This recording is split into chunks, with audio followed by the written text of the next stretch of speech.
Well, thanks for jumping on, everyone. We might still have some people trickling in, but we might just get started because I think a lot of people are in Southeast Queensland and have a lot on their mind and lots to do.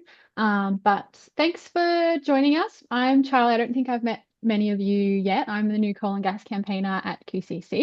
I am going to be facilitating tonight, and we've got Claire, who many of you know already. And Jenny's also hiding on the call somewhere. She's going to be in the chat tonight as well. We are recording tonight's webinar, so if you don't want to be in it, we'll be posting it on our website tomorrow to share with you, and so for people who couldn't make it. So if you don't want to be featured in that, just turn off your video. And that should be at the bottom panel towards the left of the Zoom window. There should be a video button. You just click that off to get the red mark over it if you don't want your video on. Otherwise, we'd love to see your faces. We are having this event online, obviously, which means we've got people from all over Queensland. I'm here in Noonbai, which is Kuranda, up on the lands of the Jagbergai people in far north Queensland. I want to pay my respects to elders past and present and acknowledge that sovereignty was never ceded, and that for over 60,000 years, First Nations people have been caring for country and protecting nature, and that there is no climate justice without First Nations justice. So I want to extend my respect to all First Nations communities, and if there's any people on the call, welcome. Pop the country that you're calling on in from. Hi, Trevor, into the chat. And if you're not sure what country you're on, we'll put a link in there. Jenny's put that in so you can find out what country that you're on and pay respects. Also, let us know where you're from and what your name is for our records. And yeah, just want to acknowledge that there's probably a lot of people on the call who are in Southeast Queensland in the zone of where the cyclone is likely to hit. And yeah, living in this region up here. I know the anxious feeling that you get before a cyclone, and hoping that Alfred dissipates before it hits land. Cool. So ironically, we're here to talk about what's driving climate change in Queensland, which is the resources sector. And it's pretty timely that we're meeting and talking about this tonight, given this extreme weather event that's imminent off the coast. A colleague of ours, Steph, who many of you probably know, said this morning that she, growing up in Brisbane, she used to hear a lot about the floods in 1974, and that kids growing up now will hear about the 2011 floods, the 2022 floods, and now very likely, but hopefully not, 2025 floods. And the increased severity and frequency of these events is definitely climate change. But many people don't actually know that methane is responsible for a huge chunk of that. 1/3 of global warming that we're experiencing is because of methane. And methane is a super pollutant. It has an ability to turbocharge the impact in the atmosphere in the short term, which means the more we emit, the more climate impacts we feel, but the more we can reduce, the more climate relief we can feel in our lifetime. So it's a really important part of the climate crisis to focus on. And the resources sector in Queensland, particularly coal mining, is vying with agriculture for the biggest source of methane. And 10% of our emissions in 2022 were fugitive emissions from coal mining and oil and gas. And yet, the new LNP state government is still actively spruiking coal and gas. The federal government, the federal coalition, is trying to delay any climate action and prolong the life of coal and gas with a nuclear fantasy. But there are so many solutions and things that we can do to take action today that can really bring down methane in the resources sector. And that's what Claire's delved into in this new report that we released yesterday, looking at all the data on methane in Queensland, what gaps there are in that data, and what are some steps that we can take to address it. So Claire's going to go through that in a second, and then we'll run through some research-based tips on how to use this and talk about it in your community, and also with decision makers, MPs and candidates for the upcoming federal election. If you have questions throughout, pop them in the chat, and we'll have a Q&A at the end. Jenny's in the chat and can help with any tech issues or questions you have throughout as well. But over to you, Claire. Thanks so much, Charlie. And Yeah, really exciting that this is the first QCC webinar. I think that Charlie has been on as our new coal and gas campaigner, which is really great and extremely unfortunately necessary that we have to keep beefing up our efforts again to fight against the fossil fuel industry in Queensland. So the reason that we're here tonight and that we release this report is just trying to understand the true sources of climate pollution in Queensland. So we've obviously been talking a lot about energy, and that is a massive source of climate pollution in Queensland, but it's not the only one. And we need to make sure that we're keeping the resources sector in the frame when we talk about the need for climate action as well, particularly because there are solutions that we can put in place to bring this down reasonably rapidly. And I maintain a probably vain hope that if we all have better facts and better graphs, we can influence the election despite all signs to the contrary. But anyway, we soldier on, and thanks for being here with us. So part of this, what I wanted to look into in this report is just how much of Queensland's emissions are driven by the resources sector. And this is a way that emissions aren't often presented. So if you add up all the emissions, that's both scope 1, which is emissions released directly on mine or gas production and transport sites, as well as scope 2 emissions, which is electricity used in those industries, then the resources sector is responsible for 1/3 of Queensland's carbon emissions in the latest data that we have, which is 2022. Predominantly, this is coal mining and CSG and a little bit of other mining. And the biggest source of this emissions is leaking methane emissions, primarily from our coal mines. So like Charlie said, methane is a super pollutant, so it's 86 times more potent than trapping heat than carbon dioxide over a 20-year time frame. So the amount that these industries are sending into the atmosphere as methane every year is really concerning. And overall, coal mining and CSG release more methane than cows. So we often talk about burping cows or as the primary source of methane in the atmosphere, but in Queensland, that's actually our fossil fuel industry.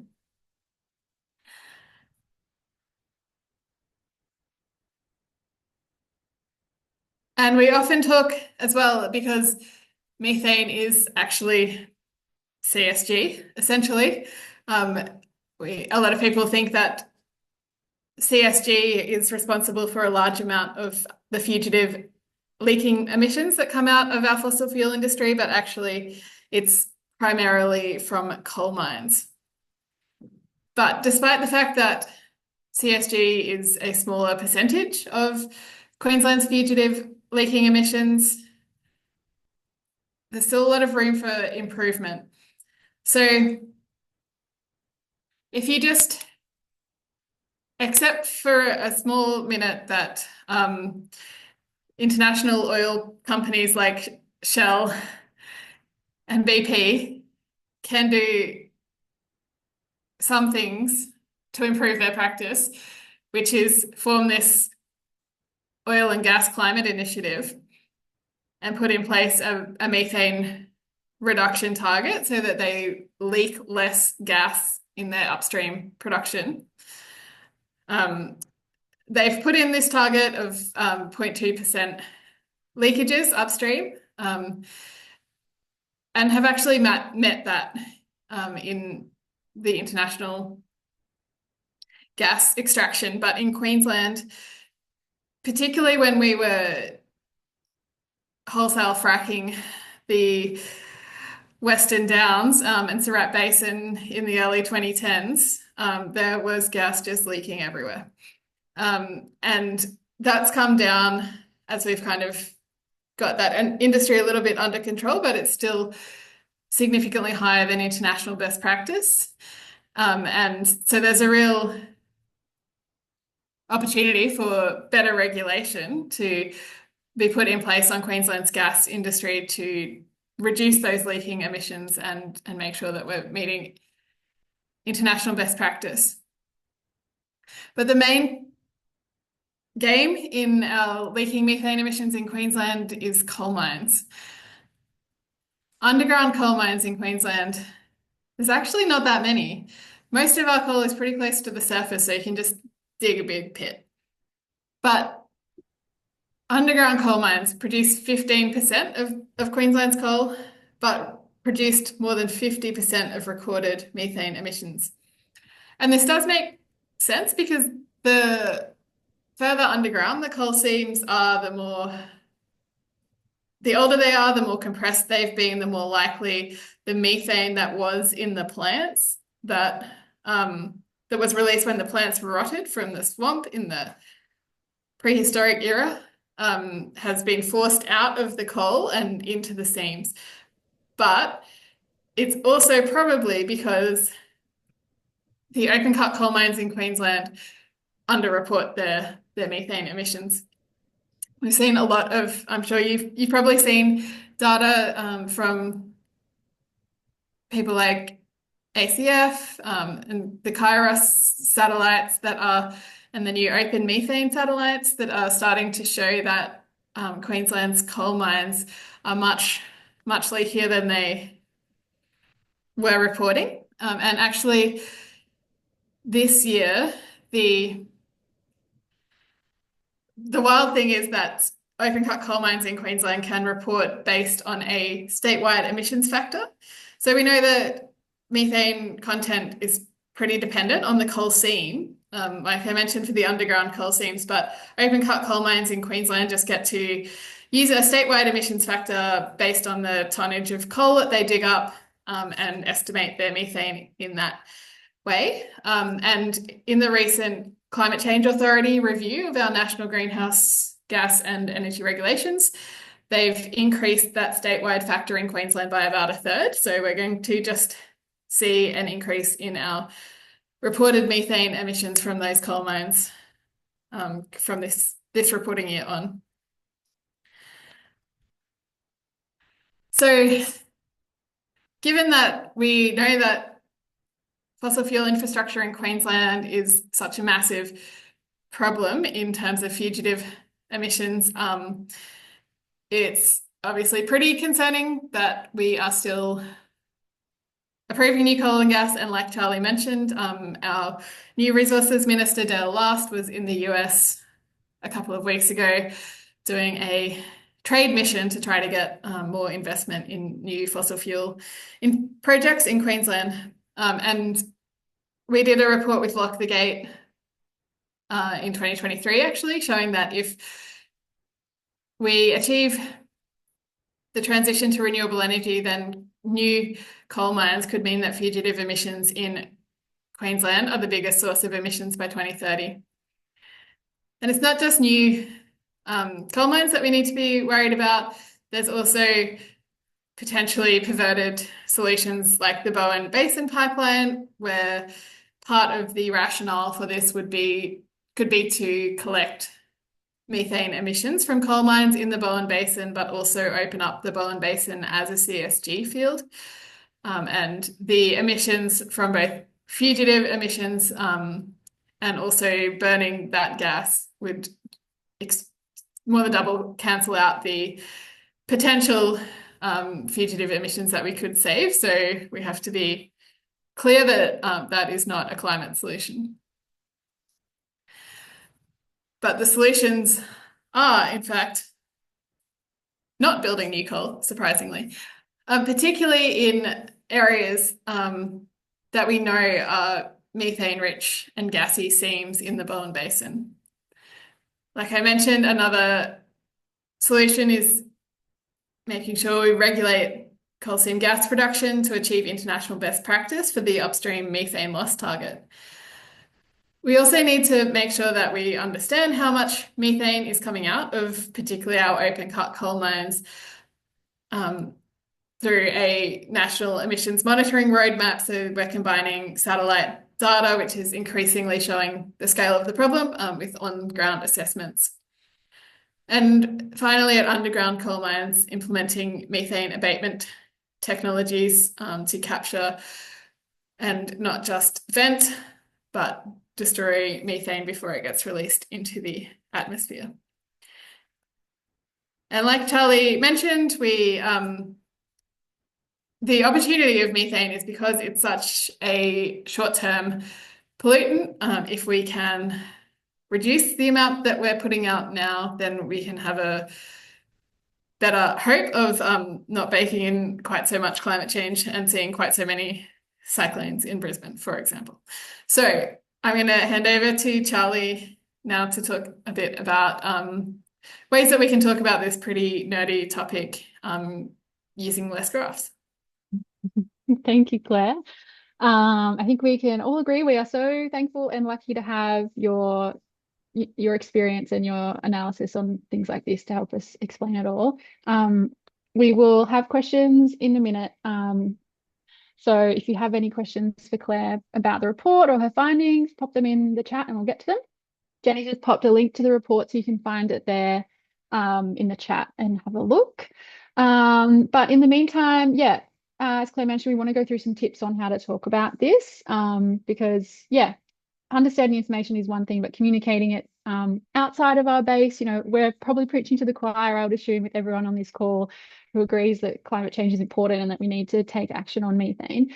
But we want to really grow that knowledge and expand it out to the rest of the people in our community and also people in decision-making power, so our politicians, and advocate for climate action. So don't feel like you need to scramble down notes or anything. We will send you the report and a copy of this webinar and a toolkit with all this information, including some example flyers and social media tiles so that you can use this information in your own community. But yeah, we'll just talk through some principles to go by when talking about methane.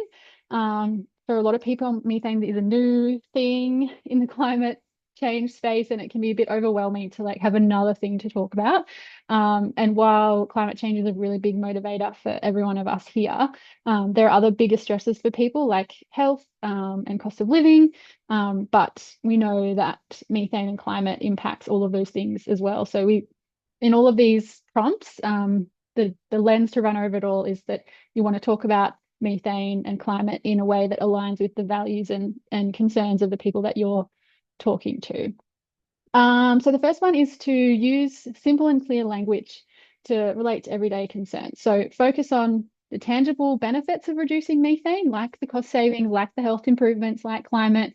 When we confuse people with technical jargon and detail, it can really distract.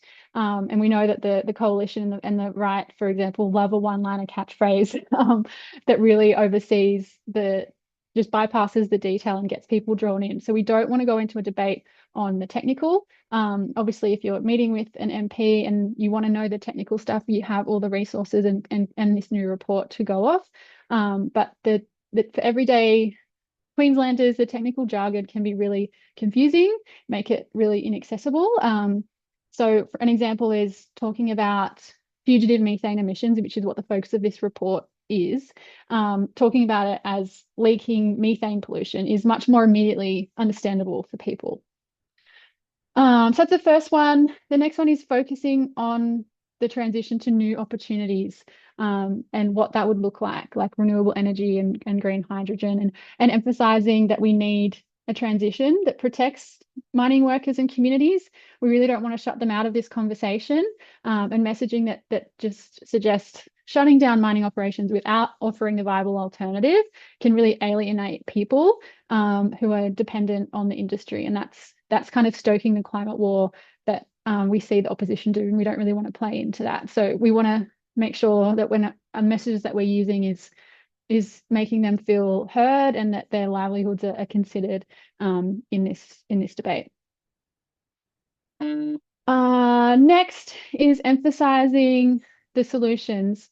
Um, so focusing on the benefits rather than like radical shifts. So gradual, achievable changes rather than big um, radical language. So anything that's too extreme or alarmist can alienate people, especially those who might be a little bit more cautious about or skeptical about environmental issues than us.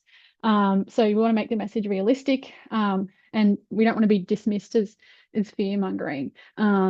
And we want to make sure that everything has messages of hope, because if we're all doom and gloom without the hope, then it's really hard to motivate people to take action. Hope is much more motivating than fear. So giving people a really clear call to action so they can understand what their role is and what they can do. Then we want to talk about all of these things in how they address multiple benefits. So um, economics, health, community, climate, showing how addressing methane emissions can improve our quality of life across the board, because it definitely can. As Claire said, if we take action on methane, we can reduce our exposure to climate impacts a lot faster than with carbon dioxide. But as not everyone prioritizes this as their top concern, especially, big concerns at the moment of cost of living and job security. So a singular focus on climate might really miss the mark with a lot of people. This next one is about really naming the problem and the solution. So it's important to give agency to who is responsible. So coal corporations predominantly, who needs to fix it, which is the government, and what needs protecting: communities, farmers, nature, and climate. So if you don't name the actors, the people just kind of refer to feeling like they're the ones who have to solve the problem, and it adds to a lot of like climate guilt and burden, which is really overwhelming. So it's really important to name who is responsible, and who you're asking to actually take action against. And the last one, which kind of applies to all of them, is to really tailor it to your local context or the context that you're working in or operating in. So using local examples and data, and language that's really specific to the community or the person that you're engaging with, can really help them relate to the issue. So generic and like Australia-wide messaging may not resonate with local communities.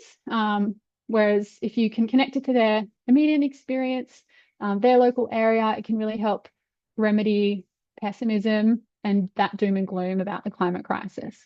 So all of these examples in here are just examples. So please feel free to tailor them to the people that you're talking to, and meeting them where they're at is really, really important. Those are the main prompts. The one thing we quickly wanted to talk through next was how to use this information and actually, we talked about how important it is to make sure that there's an action to give people. So with all this information, the most important thing you can do is to really meet with your local representative. So either in your state government or federal level, to advocate for some of those solutions that Claire mentioned on methane. Some of you may have met with your MP many times. For others, it might be the first time taking this kind of action. So the first step is to call or email their elected office and request a meeting. You can print out the report or bring it on your laptop or a computer to go through with them. And as well, our team is also, if you do have a meeting booked in, we're also always really happy to help prepare you for that meeting. So just reach out if that's something that you'd want a bit of a run through, and make sure you bring a friend along too, because that always helps as well.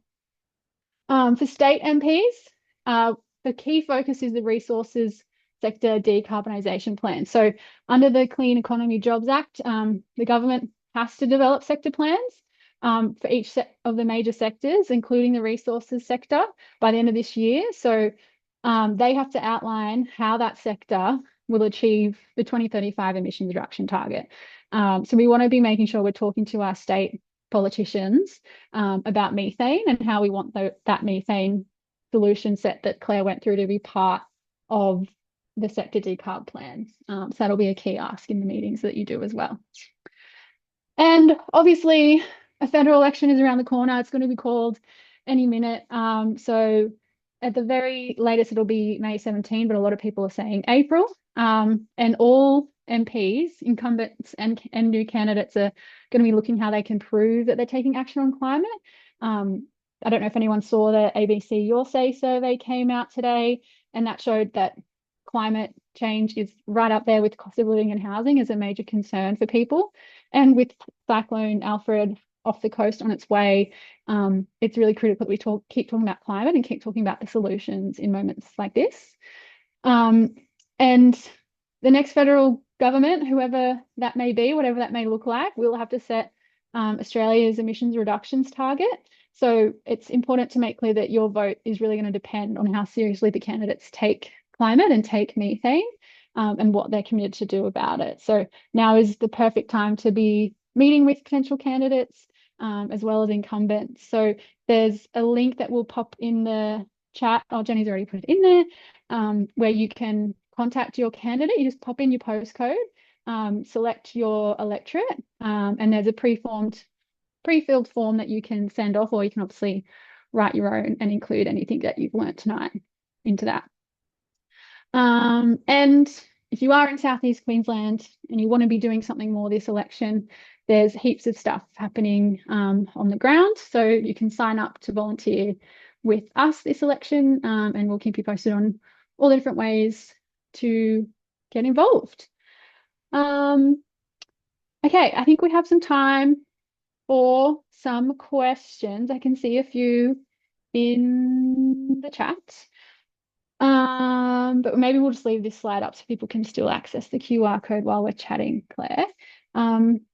So do we have any data on long-term emissions from dormant or abandoned mines? Yeah, there is some data reported, like quite a small proportion of that fugitive emissions from coal mines is from abandoned mines. I think like if operating coal mines are allowed to just estimate based on a factor of how much coal they dig up, then you can kind of get a sense of how likely it is that anyone is actually measuring abandoned coal mine methane. And I think that, I mean, that's obviously like we haven't had the technology to notice how big of an issue this is, but also it will become increasingly problematic when as more coal mines reach the end of their life and expand into new pits, which we're seeing a lot of coal mine expansion, not necessarily new coal mines, but coal mine expansion, and those left behind pits are really problematic. So that's one of the things that we're really hopeful that satellites like the Open Methane platform that I think has been put in the chat will be able to show in more detail. And yeah, hopefully be rehabilitated. Do we know if there are any plans in other jurisdictions around the world or in Australia to require old coal mines to be capped off so that methane can't continue emitting from them? Because it seems like that's a step that is going to be necessary. Yeah, I'm not sure, to be honest. And I think that, you know, in Queensland, we've had coal mine rehabilitation regulations for a total of, I don't know, 5 years or something. Like, maybe am I able to be heard? Yeah. No, Rick Singer on here. Look, I've had an interest in the Sherry for a long time. I mean, I'm in Mackay, west out in the Bowen Basin. There's 150,000 hectares of mined coal fields waiting to be rehabilitated. So, yeah. I mean, these are critical factors that we need to be aware of. And I just referencing the point that was earlier shown about not being alarmist. Well, gosh, I think we have to be bloody alarmist because this is really, really serious. I mean, if you read the code, the language, I mean, we can generate all of the solar and wind energy that probably the world needs, but when the wind doesn't shine, or the wind doesn't blow and the sun doesn't shine, I mean, the issue then becomes critical. So energy storage is just so bloody important. But everyone, all the those involved, they're just putting their head in the sand. I think we're being taken for a ride because Yeah. Thanks, Rex. we've become so reliant on gas. I mean, we're going to be focused on electricity generated from gas the next 4 or 5 decades. And, the issue of the threat of dare I use the term fugitive emissions, it's not exactly something new, and it's incredibly difficult to measure, but no effort's being made to sort of to measure it and try and mitigate the risk. Now, I looked on. I'm sorry, I shouldn't be dominating but the CSIRO have done some very interesting work, and I checked out one of their reports that has recently been published. But I mean, there were so many holes in that. I mean, we should be putting to the state regulators how much, what's the quantity of methane emissions from production gas fields and distribution system. You can forget about abandoned coal mines and things like that. I mean, if we want to get excited about that, well, there's 150,000 hectares of area that could be rehabilitated, and to rehabilitate it, guess what you need? You need all the plant and equipment and the people that are there digging the stuff up at the moment. I mean, they should be just diverted to carrying out some of the rehabilitation which they're legally obliged to do, sort of. Because, I mean, the companies that mined all those areas, I mean, they don't exist anymore. Yeah. And those well, I mean, forgive me for getting emotional, but I think this is incredibly serious that we're being locked into a gas-fueled future because no effort is being made to prevent that by all parties. The industry, we're just being taken for dummies because I can't see any alternative to gas filling in the gaps because we just don't have the alternative sources.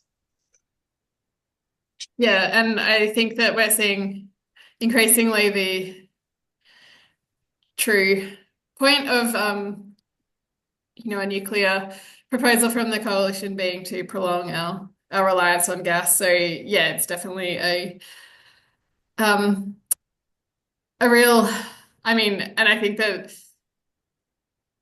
everyone on this call will be alarmed. But in terms of, I think Charlie's points about communicating to people, it's a fine line between just being too overwhelmed and despairing, and feeling like there's some action that you can take, and that's kind of the point of these communication tips. So thanks, Rex. Yeah, thanks, Rex. I think we all share your anger. And these communication tips are really for people outside of our base. So, spaces like this are really good to have that cathartic venting and talking about the issues and really, sharing how emotional it does make us. But there's a much bigger group of people that we need to try and reach. And yeah, there's lots of different ways to do that. But thank you, Scott. I think that was your question. We might move to another question that kind of jumps off what you mentioned there as well, Rex, is from Trevor, who says, how do we know that we won't end up with the government following the Americans with drill, baby, drill? And I guess we don't really know, and I think it depends what happens with the federal election. I've come from working in the NT against fracking with traditional owners there, and yeah, they're definitely facing drill, baby, drill in a really big way. So yeah, I think this is something we need to keep talking about. I think this federal election is a really good opportunity to be talking about that and keeping climate firmly on the agenda. Yeah. Their defence always will be that, gas is a good, clean option. Gas is a clean fuel. It's not like dirty old coal. That's what they'll be trying to spin. But Yeah, they already are spinning it, right? Natural gas has been what it's been reframed as for a really long time. So there's a big messaging game for us to win. That's just nonsense and should be, exposed for being so. I mean, a molecule of carbon, whether it be gas or whether it be coal, when it's burnt, I mean, it produces a molecule of carbon dioxide. So I mean, it's in some respects it's preferable to coal in many, many ways. But I mean, gosh, we just don't want that. I mean, this is serious. Now, the CO2 levels, they're just going through the ceiling. And we talk about trying to meet our emissions obligations. Well, the simple reality is that our emissions have been increasing year after year after year after year for the past 10 plus years. And that's on formal record. I mean, we're failing. So, I mean, we can talk about it and say, you've got to do something about it. Yeah, and I think we're all here trying to do something about it. So it's good to know there's so many people across the state and across the country who are working on this and passionate about this, because that's definitely what it's going to take to get to the other side of this. And we can't not try, right? Yeah, the stakes are too high. Scott has another question. Do you agree that the governments must insist that miners take responsibility for those emissions and seal the mines? Yes, and that's a key message that I think is important to hit when we're talking about this, is that governments need to be holding corporations accountable for their methane pollution. And as Rex mentioned and as Claire mentioned, there's a bunch of different ways that can happen. Some are a lot easier than others, but we need to start somewhere. And so, yeah, these can't be continued to go on as they are. We need to be planning for these things. Which levels of government are the best to target for improvement? Claire, did you want to take that one about some of the solutions and the resources decarb plan? And Dick has also asked about a bit more detail on that plan as well.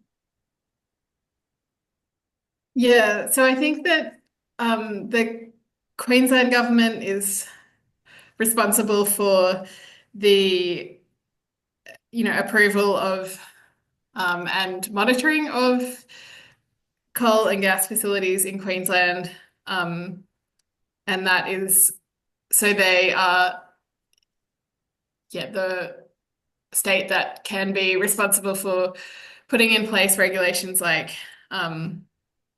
particularly on new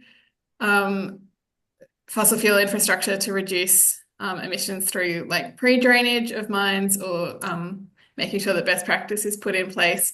We're also seeing the state government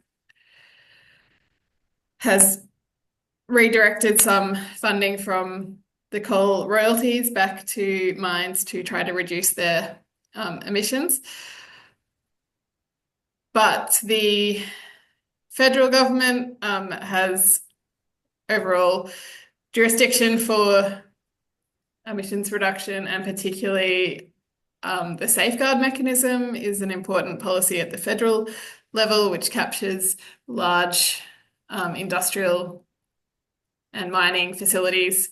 And the reforms that the Albanese government brought in at the beginning of their term, which are coming into play this reporting year, are to force a reduction in emissions from those large facilities. So I think that a lot of the energy recently has been focused on at the federal level, because it's also following the example of countries like America that where there was a lot of methane reduction policies under the Inflation Reduction Act. And Australia has also signed up to the Global Methane Pledge, which is an international country level pledge to reduce methane by 2030. So unfortunately, there's not a clear answer of like either the state or the feds have complete control of this. It's both. And the levers that we have at the federal level are that safeguard mechanism, and the levers that we have at both levels are the decarbonisation plans that are required to be put into place to achieve the emissions reduction targets that have been committed to. Can I butt in?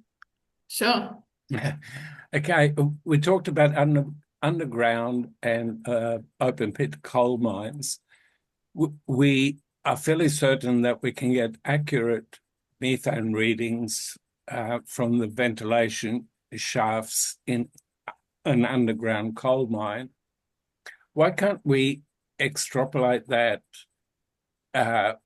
by, say, surface area of the coal within those underground coal mines and say, okay, you've got this big open pit and it must bump up the amount of methane released from an open pit coal mine instead of this standardized system that we've got. Claire? Yeah. And I think that like that is the reason that we have better data from the underground coal mines is that they have to pump out the methane to make sure that they don't blow up, or to try to stop them blowing up.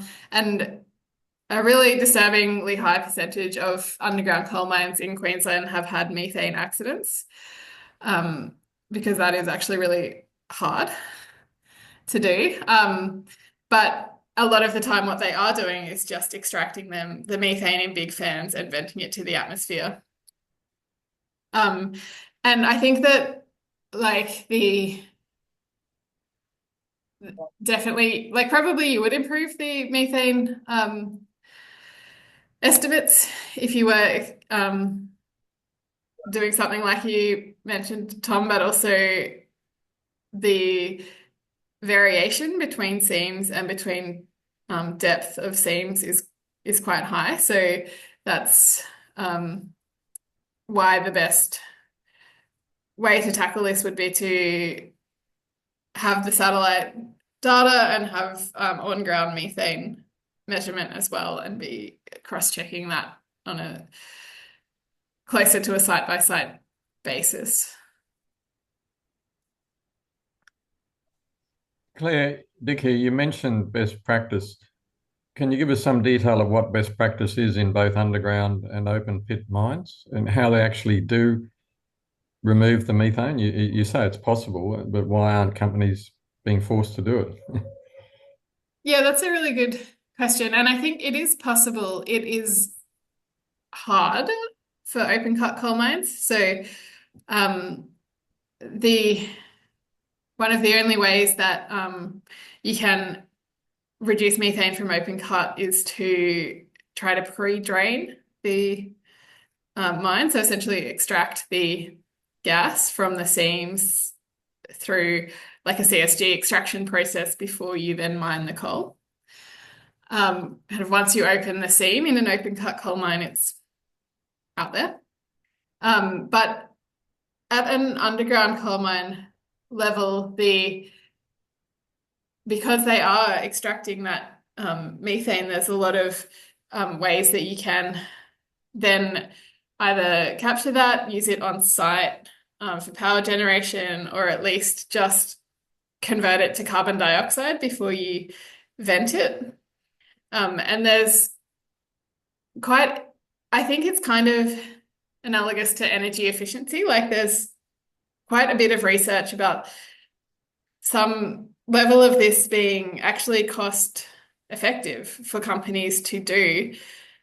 It's just that it requires an upfront capital and time investment, and there's no regulation or requirement on them to do so. And so they haven't yet. Hey, can I jump in there with a couple of comments? I'm an engineer and I haven't worked in this area directly, but some of my colleagues have, so I know a little bit about the challenges with managing the methane from underground coal mines. Yeah, great. And part of the problem is if you've got very low methane levels, it's below what they call the lower explosion limit. You can't actually get it to burn. So you need to have special thermal oxidizers there. And the big challenge is if you've got people working underground and you've got any kind of combustion system with the exhaust gases coming up the vents from underground, there's always the risk if you have an explosion in the surface facility. If there's any possibility of the flame going back underground, it would be very dangerous for the people working below the surface. So you got to have very high integrity safety systems to make sure there's no possibility of a flame from outside propagating back down and then caught. You can imagine the scenario of people working underground and then down the vent pipe there's a flame coming back at them. So that, I think, is the main reason why it's been very difficult to get these things in place. I believe there are some done in the US and maybe Japan, but it's a matter of convincing the authorities, the mine safety authorities in Australia, that it can be done with virtually no risk of ever having a flame getting back underground, because that would be awful. So I think that's the big technical challenge. And obviously there are all the cost challenges that you mentioned as well. If the methane is rich enough, then yes, you can extract it and use it as a fuel and avoid having it being burned just burnt to waste. But if it's a low concentration, that's when it gets quite challenging. Yeah, thanks so much, Scott. That's great to have some engineering input from the audience. Yeah, we should chat more, Scott. Sounds like you've got a lot of good insights that would be really helpful to our work. So good to have you here. Pleasure. Joe's just popped a question in about WA, because I don't know if you have as much info on WA stuff as Queensland, but obviously they have their state election is happening on Saturday. Yeah, do you know much about methane in WA and anything that could be useful to folks over there? I mean, I think that gas in WA is a huge concern with the Woodside developments in Burrup Hub and the Northwest Shelf. It's just a huge scale of gas and offshore gas development that the government is pushing through in WA. And definitely there are fugitive emissions from that leaking into WA's emissions. I think that Queensland's, because our coal mines are emit so much more than our gas industry, and coal emits so much more than the gas industry in general, like Queensland and New South Wales are the biggest states that have a fugitive emissions problem. But like Western Australia is really the centre of gas expansion at the moment, and we've recently seen from Peter Dutton really concerning rhetoric about increasing supply of gas in Australia, which would be both those big projects in WA and more projects in Victoria and in the Bass Strait, as well as in Queensland. So I think that the fugitive emissions are a part of that, but the main concern is just locking us into more fossil fuel infrastructure and more power to all the diehard campaigners in WA who've been fighting the gas expansion for a really long time. Indeed. Thanks for the question, Joe. Jenny, I think a few of the other questions have kind of been answered. Was there anything else that we missed, or did anyone else want to jump in with a question they had that we've missed? Yeah, in terms of regulation in Queensland, Hmm. is it very sort of like a lot of regulation, not really regulation, but just codes, industry best practice and all that? Or is it possible for the government to actually specify levels of methane that be above which they can't emit? And do we need more black letter law, or is it? I mean, it seems to me there's a risk when you have a lot of this grey letter law with codes and a revolving door between the industry and the regulators, that regulation is really not done very well at all, and that the industries get away with whatever they want to. Is that the situation in Queensland? And could we tighten it with more definitive levels of permitted release and so on? I think that there's a lot that could be done, but like you say, it's a lot of soft regulation in Queensland, and even under the previous Labor government, there was a real hesitancy to regulate the big mines that are captured under the safeguard mechanism, because there's, concern that they'll be double regulated, God forbid, at the state and federal level. And I think that, with the new LNP government, there'll be even less appetite for regulation. So I think that that's why it's important to keep this on the radar of the state politicians, that this is issues that people care about and that they want to see more regulation, because we are fighting an uphill battle of a government now that is, significantly more pro fossil fuel industry. Can I butt in again? We've got a new Minister for the Environment in Queensland, who self-described skeptic of climate change. How do we get past that sort of stuff? I mean, at the moment, I think that the Queensland government is waiting to see what happens in the federal election and how much they can get away with. So the most important thing we can do now is get out and organize. It doesn't have to be party political. Obviously, we're not party political. We're distributing climate action now signs. We're encouraging people to get along to any candidate forums and ask questions about climate and keep that on the agenda, because I think that showing strong support for climate action is the best hope that we have of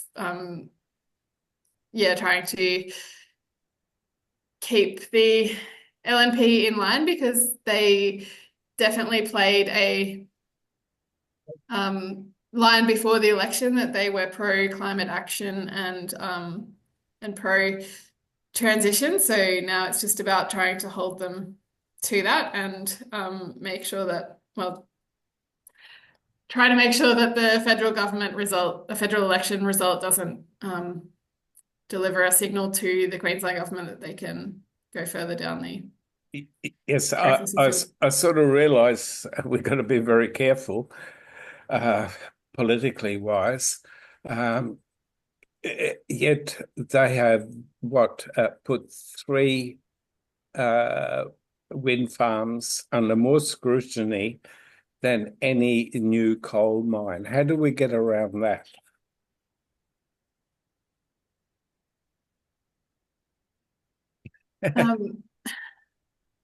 I mean, I think that like the wind farm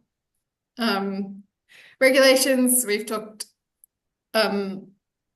before about those, but that is also I think a jostling of ideologies within the state LNP, and the more politicians can hear from people that they support renewable energy and action on climate, the more we can,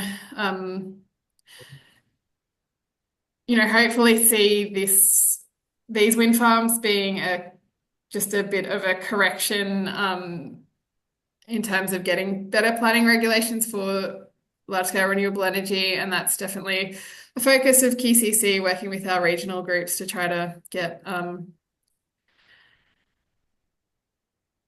support for the renewable energy transition done well in the regions.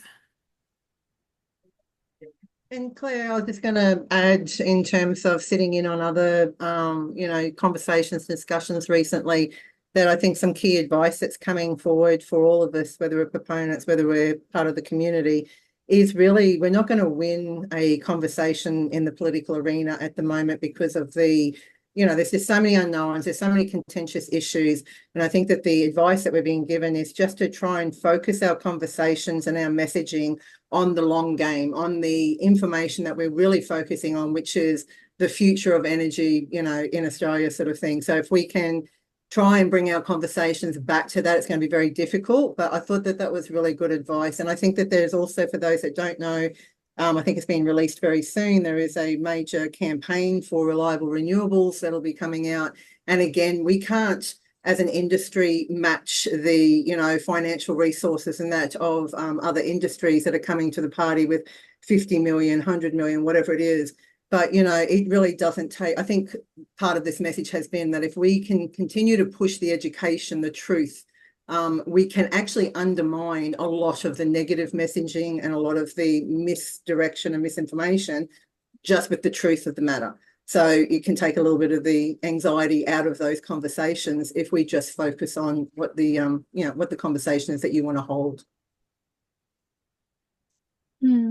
Yeah, definitely. And I'll try and find it and share it tomorrow with all the resources I send around, but there was audience research into Australian attitudes into climate change, and majority of Australians do care about climate change, but they just don't really think that the people in their communities care about it, so that everyone kind of thinks they're in a little echo chamber, other than people like us who are talking about it all the time. So having those conversations with people, even though they might feel hard at first, a lot of the time you'll be really meeting people at where they're at with where they feel about these things. So yeah, there's lots to do. There's lots of different angles that we need to come at this big problem at.